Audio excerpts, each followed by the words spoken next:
Hey everyone, if you want to create an advanced Discord server with proper setup, roles, and automation in 2026, you're in the right place. In this video, I'll show you step by step how to create an advanced Discord server setup. First, create a new Discord server.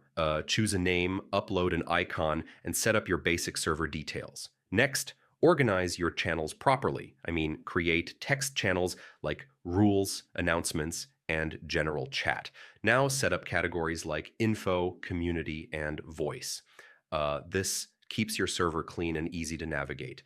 Create roles such as admin, moderator, and member. Assign permissions carefully for better control. Add moderation bots to your server. These bots help manage users, automate tasks, and improve security. Enable verification levels and anti-spam settings. This protects your server from bots and unwanted spam. Finally, customize your server with emojis, banners, and welcome messages. This makes your community look professional and engaging. So, yeah, that's how you create an advanced Discord server setup in 2026.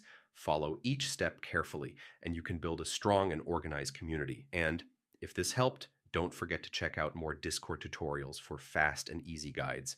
Hey everyone.